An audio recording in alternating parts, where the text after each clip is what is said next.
যারা এই মুহূর্তে শুনছেন আমাকে সকলকে শুভেচ্ছা জানাচ্ছি।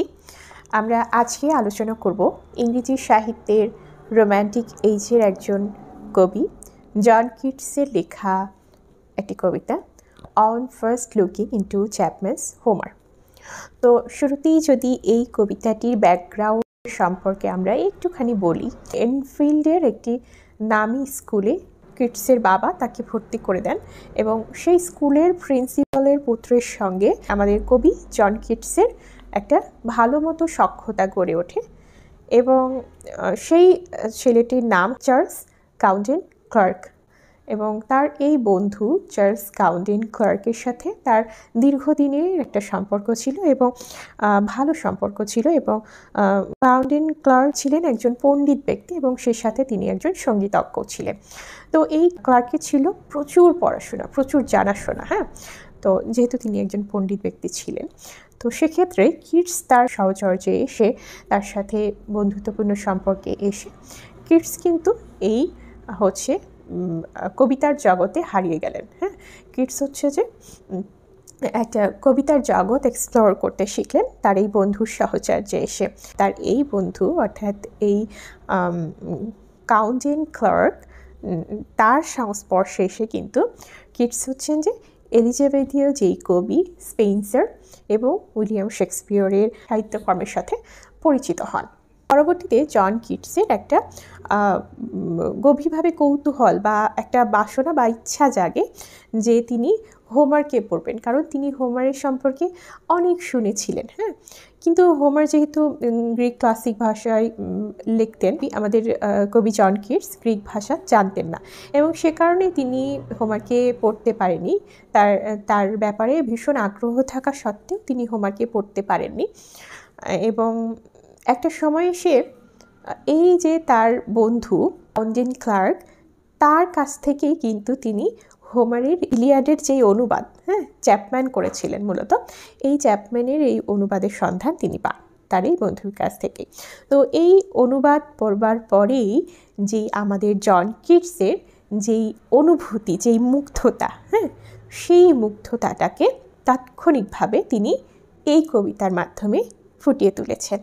On first looking into Chapman's Homer, এই কবিতাটি মূলত জন কিটসের সেই আনন্দপূর্ণ অনুভূতি, সেই মুগ্ধতা।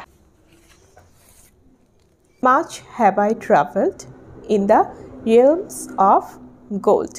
তো এখানে কবি বলছেন যে আমি অনেক ভ্রমণ করেছি। কোথায়? স্বর্ণের রাজ্যে আমি অনেক ভ্রমণ করেছি। তো এখানে স্বর্ণের রাজ্যটা বলতে অ্যাকচুয়ালি বোঝাচ্ছে যে কবিতার রাজ্য। যে কবি জন কিটস অনেক কবিতা পড়েছেন। And many goodly states and kingdoms seen, এবং অনেক চমৎকার সুন্দর সাম্রাজ্য আমি দেখেছি। অর্থাৎ তিনি অনেক সমৃদ্ধ সাহিত্যকর্মের সাথে, সমৃদ্ধ কবিতার সাথে তিনি পরিচিত হয়েছেন। Which bards in fealty to Apollo hold, যেখানকার কবিরা অ্যাপোলোর প্রতি তাদের আনুগত্য ধারণ করে। Oft of one wide expanse had I been told, প্রায় একটি বিস্তীর্ণ ক্ষেত্র সম্পর্কে।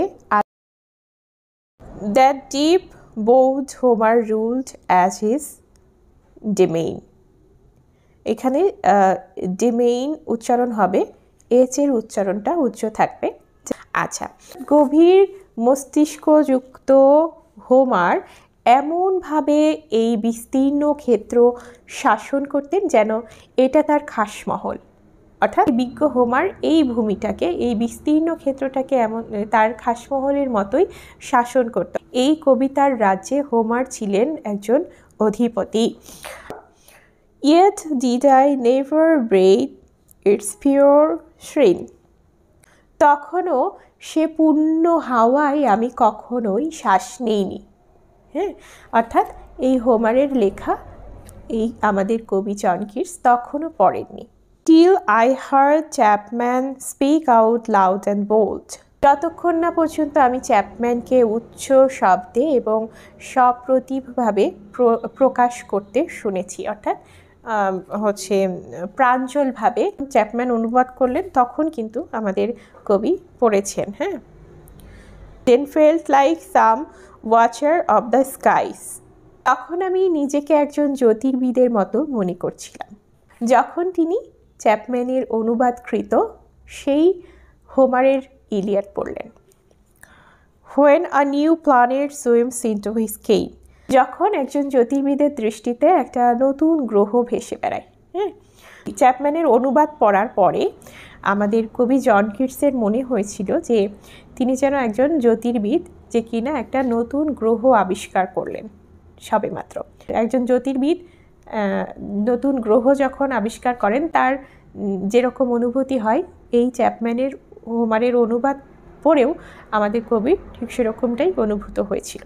Or like Stuart Gauges when with eagle eyes he stared at the Pacific, অথবা যেই নির্ভীক হার্নান কটেজ, এখানে কটেজ স্টার্ট কটেজ বলতে বোঝাচ্ছেন হার্নান কটেজ, যিনি মূলত একজন স্প্যানিশ এক্সপ্লোরার।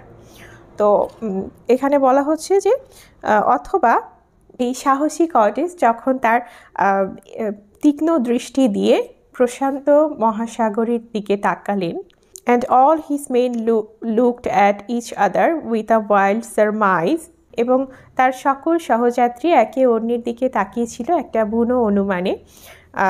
সাইলেন্ট আপন আ পিক ইন জারিয়ান, নীরব জারিয়ানের শিখরে।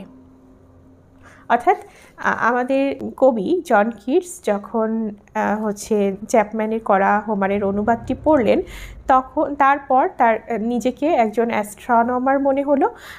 একজন অ্যাস্ট্রোনমার যখন কোনো নতুন প্ল্যানেট আবিষ্কার করেন, তখন হচ্ছে তার যেরকম অনুভূতি হয়, এবং পরবর্তীতে তিনি মনে করছেন যে হার্নান কটেজ, যিনি একজন স্প্যানিশ বিজয়ী, তিনি যখন একটা নতুন স্থান এক্সপ্লোর করেন, তখন তার এবং তার সহযাত্রীদের যেমন অনুভূত হয়, ঠিক তেমনই তারও এই কবিতা পড়বার পর তার অনুভূতিটাও ঠিক তেমনই ছিল।